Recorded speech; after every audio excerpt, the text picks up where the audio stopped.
I'm a Columbus City Schools teacher at Brookhaven High School, and we are standing together here today with Columbus City Schools of Education Board member Gary Baker, Upper Arlington High School teacher, Upper Arlington teacher Maureen Reedy, to urge Ohio citizens to vote no on issue 2 and give the citizens' veto to Senate Bill 5. Mr. Baker.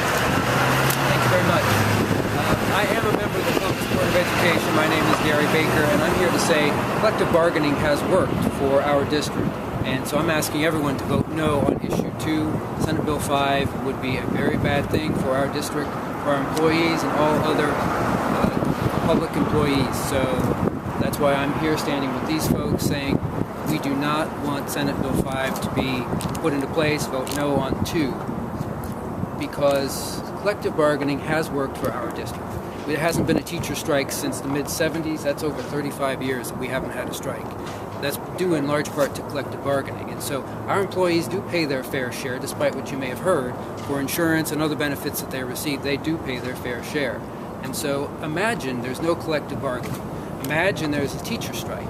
Imagine that you are a parent or a teacher and you have to decide, am I going to cross the line and go into school and teach? Or am I going to take my child into school to learn? Or am I going to honor what these employees are trying to do? So none of us wants to see that. I can't imagine anything worse for our district, for our students, because we are in the district attempting to improve teaching and learning on a daily basis. And we're doing a great job in large part because the commitment, the experience, and the other qualifications that our employees bring to the district. And so please vote no on 2. We cannot allow Senate Bill 5 to become law.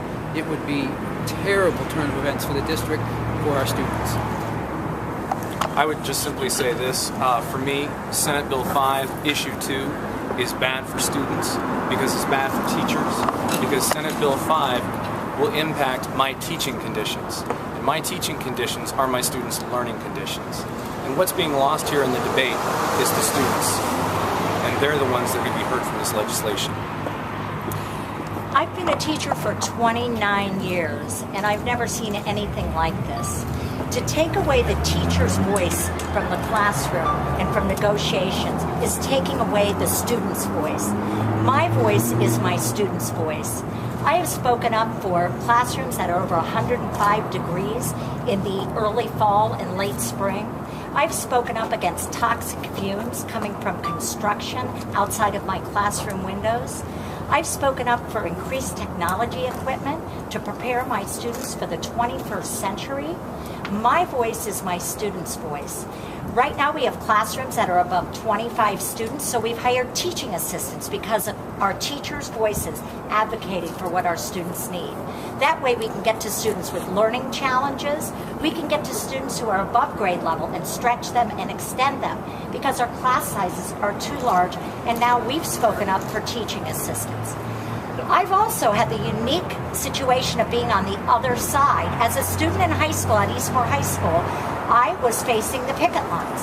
My teachers were striking the year of the last strike in Columbus City Schools, 1975. I was a high school senior at that time, faced with a very frightening situation. I had to think about whether I was going to cross the picket line and go through my teachers or stay out of school. I also began teaching the year collective bargaining became legal, 1983. I have seen collective bargaining work. I have met at the table with my administrators and teacher colleagues. My voice has been the voice to advocate for what my students need to best learn and what our teachers need to best teach in the classroom. Collective bargaining has worked. The teacher's voice is our student's voice. I'm very, very fearful of taking the voice of the experts out of the equation. It makes no sense to silence and suppress the teacher's voice.